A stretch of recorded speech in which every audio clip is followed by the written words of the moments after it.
Hello everyone, welcome to हमारे classes. और इसके पिछली वीडियोस में हम स्टूडेंट्स अपने एक्सरसाइज 4.2 से बेस्ड जो प्रॉपर्टीज थी उसकी 3 प्रॉपर्टीज कंप्लीट कर चुके हैं, सही है। और एक्सरसाइज 4.1 में मैंने आपको एक्सपेंशन करना 2/2 डिटर्मिनेंट 3/3 डिटर्मिनेंट से सारे करा दिए थे। अच्छा, 4.2 एक्सरसाइज अपने बोर्ड के हिसाब से बहुत ही इंपॉर्टेंट एक्सरसाइज है क्योंकि हर साल एक क्वेश्चन 4 मार्क्स का पूछा जाता है। 4 मार्क्स का क्वेश्चन हर साल आता है उससे, सही है। तो वैसे भी एक अपने आप में इंपॉर्टेंट एक्सरसाइज बन जाती है। तो 3 प्रॉपर्टी तो हम कर चुके हैं। फोर्थ प्रॉपर्टी आज देखेंगे। फोर्थ प्रॉपर्टी देखो स्टूडेंट्स क्या है, if each element of a row और अ कॉलम is multiplied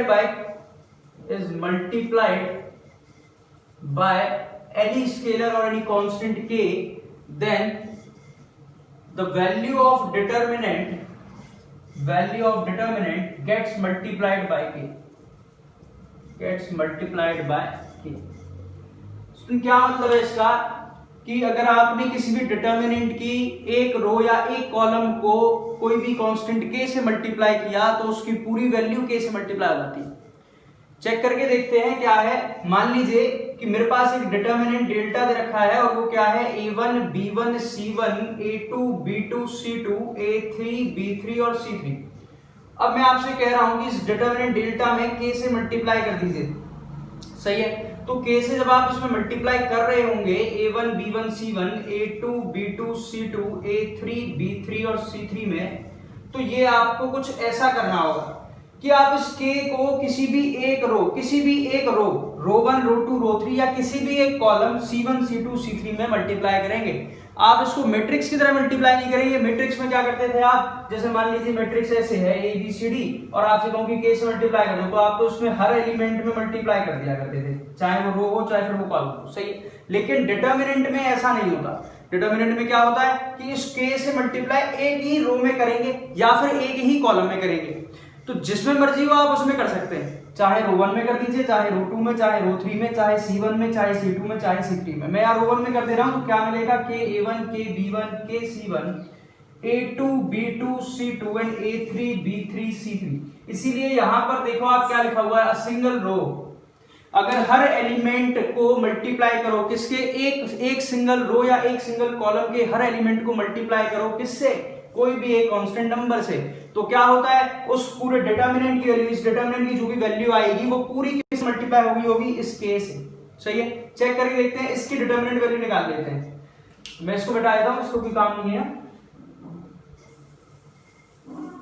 चलो इधर देखो, मैं इसको एक्सपेंड कर रहा हूं रो 1 के बाद, तो a1 टाइम्स इसको छुपाएंगे क्या मिलेगा, b2 c3 minus b3 c2, फिर b1 माइनस होता है तो माइनस b1 स्क्वायर, इसको छुपा लेंगे क्या मिलेगा, a2 c3 minus a3 c2, फिर लास्ट में क्या है c1 तो प्लस c1 स्क्वायर, इसको छुपाएंगे क्या मिलेगा, a2 b3 minus a3 b2, सही है बच्चों।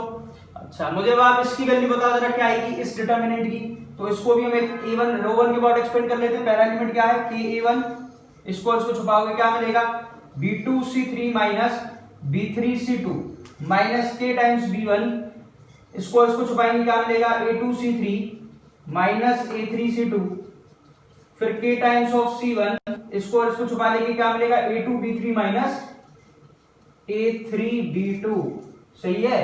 अब देखो इन तीनों टर्म में से अगर मैं k कॉमन निकाल लूं, देखो k तीनों में आ रहा है, तो अगर मैंने k कॉमन निकाला तो बाकी की जो वैल्यू बची क्या वो सेम नहीं है ये वाली, तो ये तो डेल्टा की थी। तो क्या हुआ कि अगर आपने k डेल्टा का डिटर्मिनेंट निकाला तो क्या होता है k इंटू डेल्टा का डिटर्मिनेंट। बात समझ में आ रही है, ये थी प्रॉपर्टी नंबर 4।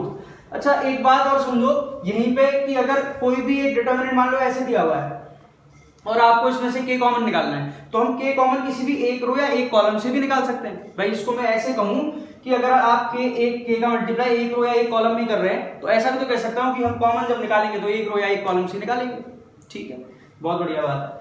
अच्छा, इसी पर बेस्ड एक क्वेश्चन अगर मैं आपसे पूछूं कि इसकी वैल्यू बताओ मुझे क्या होगी, कि ये लिखा है 6 9 12 2 3 5,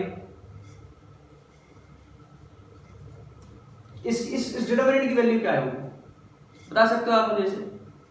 चेक करके देखो, हमें इसको एक्सपेंड नहीं करना, देखो ये क्या है, ये 6 है, ये 9 है, ये 12 है। अच्छा इस 2 में अगर 3 से मल्टीप्लाई करूं तो क्या ये बन जाएगा 2 into 3 6, 3 into 3 is 9 and 4 into 3 12। मतलब कि आप इसको ऐसा लिख सकते हो, ये है साहब 2 इंटू 3 है, ये क्या है, ये 3 इंटू 3 है, ये क्या है, ये 4 इंटू 3 है। सही है, ये नीचे 2 3 5, ये 2 3 4। अच्छा एक बात देखो, ऊपर वाली रो में 3 3 और 3 तीनों में आ रहा है तो 3 कॉमन निकल आएगा। जैसे 3 कॉमन आएगा तो क्या बचेगा, 2 3 और 4, 2 3 4 2 3 4 सेम है। तो ये तो हम पढ़ के आ चुके प्रॉपर्टी नंबर 3 कि अगर दो रो आइडेंटिकल हो तो इसकी वैल्यू 0। बात समझ में आ रही है, क्लियर है बच्चों ये बात कि अगर दो रो आइडेंटिकल है तो उसकी डिटरमिनेंट की वैल्यू 0। कॉमन निकालना है तो एक रो में से कॉमन निकाल सकते हैं, एक कॉलम में से हम कॉमन निकाल सकते हैं, और मल्टीप्लाई जब भी करेंगे तो एक रो या एक कॉलम में ही करेंगे। और दूसरी चीज कि अगर आप k से मल्टीप्लाई कर रहे हैं तो उस पूरे डिटरमिनेंट की वैल्यू k से मल्टीप्लाई हो जाती है। सही है, इंपॉर्टेंट प्रॉपर्टी है, नोट कीजिए इसको। अब देखो स्टूडेंट्स, प्रॉपर्टी नंबर 5 क्या है। सही है, मैं प्रॉपर्टी नंबर 5 का स्टेटमेंट नहीं लिख रहा हूं, आप उसकी कोई जरूरत नहीं है वैसे भी, बस मैं सीधा एक एग्जांपल लिख रहा हूं और आप उसको समझ जाएंगे क्या है। ठीक है, देखो एक डिटरमिनेंट है, मान लीजिए a1 प्लस लैम्डा 1 और b1 plus lambda 1, c1 plus lambda 1। अच्छा b, इसको लिखो a2 b2 c2 a3 b3 and c3। ठीक है, एक डिटरमिनेंट आपको ऐसे दे रखा है। ठीक, नोट करते रहना बात। तो इस डिटरमिनेंट को हम ऐसा लिख सकते हैं, कैसा लिख सकते हैं, a1 a2 a3 b1 b2 b3 c1 c2 c3 plus lambda 1 a2 a3 lambda 1 b2 b3 and lambda 1 c2 c3। सही है। अच्छा क्या ऐसा मैट्रिक्स में होता था, अगर मैट्रिक्स है मान लीजिए A B C D, A plus E B plus F C plus G D plus H, इस तरीके की कोई एक मैट्रिक्स है, तो ये तो चारों एलिमेंट ऐड हो रहे हैं, तब आप इसको ऐसा लिखते थे कि ये a B C d plus e f g h है, तब जाकर के a plus E B plus F C plus g और डी प्लस एच बनेगा। लेकिन अगर ये यही ऐसा होता a plus E B plus F C D, तो क्या आप इसको ऐसा लिख देते कि साहब ये ए सी बी डी प्लस ई और एफ। आपको याद हो तो जब मैंने मैट्रिक्स पढ़ाई थी तो कहा था कि जब तक ऑर्डर सेम नहीं होता तब तक ऐड नहीं हो सकती, तो ये इसके इक्वल नहीं है। लेकिन डिटरमिनेंट में ऐसा होता है। तो ये बेसिक डिफरेंस है मैट्रिक्स और डिटरमिनेंट्स के अंदर। सही है, जब आप इसकी वैल्यू निकालेंगे, डिटरमिनेंट वैल्यू और उसकी डिटरमिनेंट वैल्यू निकालेंगे और उसको ऐड करेंगे तो वो इसके इक्वल आएगी।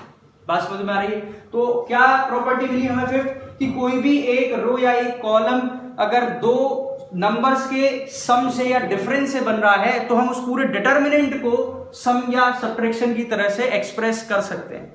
बात समझ में आ रही है, क्लियर है ये बात, नोट कीजिए इसको। Students last and sixth property is, देखो क्या है कि सिक्स्थ प्रॉपर्टी, अगर मान लीजिए आपको डिटरमिनेंट डेल्टा दे रखा है ऐसे a1 b1 c1 a2 b2 c2 a3 b3 and c3, तो आप किसी भी एक रो या किसी भी एक कॉलम में इसके दूसरी रो के इक्वी मल्टीपल्स ऐड या सब्ट्रैक्ट कर सकते हो। अब ये इक्वी मल्टीपल्स क्या होते हैं, देखो बात समझो। जैसे मान लीजिए रो 1 है तो मैं रो 1 पर ऑपरेशन यूज कर सकता हूं कि रो 1 में 2 टाइम्स ऑफ रो 3 ऐड हो जाए, या 3 टाइम्स ऑफ रो 3 ऐड हो जाए, या half times of row 3 add हो जाए, या सब्ट्रैक्ट हो जाए। सही। अच्छा अगर ऐसा मैंने किया तो ये मेरे को डेल्टा कुछ ऐसा दिखाई देने लगेगा। क्या है ये a1 plus 2 times of a3, similarly b1 plus 2 times of b3, similarly c1 plus 2 times of c3। बाकी r2 r3 पर कोई ऑपरेशन नहीं है तो ये सेम रहेंगे। ये बात समझ आती है, ठीक है। अच्छा अब मैं आपसे कहूं कि मैं तो सब इसी क्वेश्चन में मैं तो C1 पे या C2 पे ऑपरेशन और यूज करूंगा, तो आप वो भी कर सकते हो। आपको अगर याद हो तो हमने एलिमेंट्री ऑपरेशन से मैट्रिक्स का इनवर्स निकालना सीखा था। वहां पर मैंने आपसे ये कहा था कि आप या तो रो वाइज करेंगे या कॉलम वाइज करेंगे। अगर आपने सवाल में रो पर ऑपरेशन लगाने स्टार्ट की तो आप फिर कॉलम पे नहीं लगा सकते, और कॉलम पे लगाने स्टार्ट की तो फिर आप रो पे नहीं लगा सकते। सही है, लेकिन यहाँ ऐसा कुछ भी नहीं है। यहाँ आप उसी सवाल में रो पे भी लगा सकते हैं, उसी सवाल में कॉलम पे भी लगा सकते हैं। मैं आपको एक चीज दिखाने जा रहा हूँ कि मान लेते हैं कि हम ये डेल्टा 1 ये अलग ये बन गया अलग एक और डिटरमिनेंट, तो मैं ये कह रहा हूं कि इस डेल्टा और डेल्टा वन की जो डिटरमिनेंट वैल्यू आएगी वो सेम आएगी। चेक कर लेते हैं, देखो जरा, इसकी अभी ऐसी रखते हैं, मान लेते हैं ये पूरा डेल्टा है, ठीक है, इसको चेक करके देखते हैं। अभी एक प्रॉपर्टी पढ़ी इससे पहली पुरानी वाली फिफ्थ, वो क्या थी कि अगर सम मिलकर के बन रहा है कोई भी रो का तो उसको आप दो पार्ट में डिवाइड करके लिख सकते हो। तो ये बन गया a1 a2 a3, b1 b2 b3, c1 c2 c3 plus 2a3 2b3 2c3 a2 b2 c2 and a3 b3 and c3।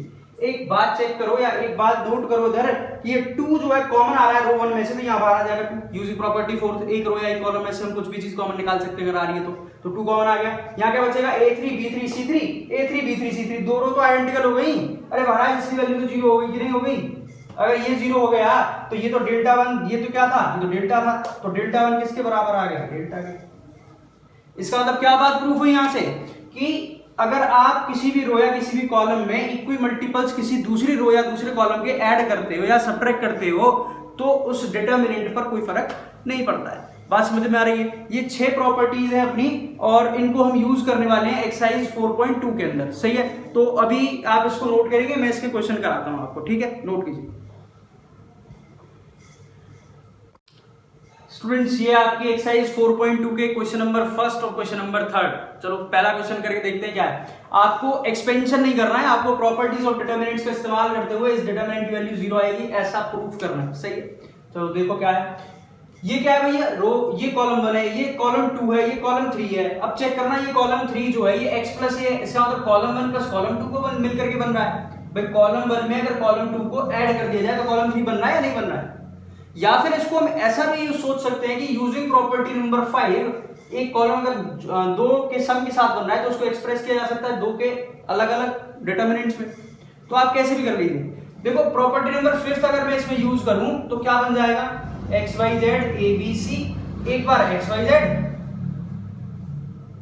Plus एक बार x y z a B c और लास्ट में ए बी सी, सही है? इधर देखो check करो, ये कॉलम 1 और कॉलम 3 आइडेंटिकल है इसलिए 0। इधर चेक करो कॉलम 2 कॉलम 3 आइडेंटिकल है, 0 0 प्लस 0 विल बी 0। बात समझ में आ रही है? आप इसको ऐसा भी कर सकते थे कि C1 पर ऑपरेशन यूज करते कि C1 में C2 ऐड हो जाए। भाई हम इक्वी मल्टीपल्स को ऐड कर रहे हैं तो C1 प्लस C2 क्या हो जाता है, x plus a y plus b z plus c। तो ये और ये सेम हो जाते हैं तो क्या हो जाता है, वो भी 0। तो कैसे भी कर लीजिए आपको, पर करना कैसे है, प्रॉपर्टीज का इस्तेमाल करते हुए। चलो इधर देखते हैं क्या है, ये क्या है 2 3 5 7 8 9 65 75 और 86। एक बात नोट करो जरा कि 65 7 के किसी मल्टीपल के आसपास है या नहीं? भाई 7 9 का 63 होते हैं तो 63 में 2 और ऐड होगा, ये इसका मतलब 63 में ये वाले 2 ऐड हुए तब 65 बना। ऐसी 8 का कोई मल्टीपल देखो तो 75 पास हो, 8 9 जा 72, सही है? तो 72 में ये वाला ऐड हो गया 3 तो 75 बन गया। ऐसे ही 9 into 9 is 81 and 81 plus 5 is 86। इसका मतलब हम कर क्या रहे हैं, हम कर रहे हैं कि C2 में तो 9 से मल्टीप्लाई किया। चेक करो C2 पर ऑपरेशन कि C2 में 9 से मल्टीप्लाई कर दिया तो इसमें सब में 9 से मल्टीप्लाई किया और इसमें कॉलम 1 हमने क्या किया, ऐड कर दिया। जरा चेक करके देखो क्या बनेगा, कॉलम 1 पर कोई ऑपरेशन नहीं, 2 3 5 9 into 7 63 plus 2 is 65, 9 into 8 72 plus 3 is 75 and 9 into 9 81 plus 5 is 86 and you इधर तो ये है ही 65 75 86 तो दो कॉलम सेम हो गए तो इसकी वैल्यू 0। बात समझ में आ रही है? इस तरीके से सेकंड क्वेश्चन है आपका, वो a minus b b minus c c minus a करके दे रखा है। तो आप उसमें क्या करें, उसमें ऑपरेशन यूज करेंगे आप कि आप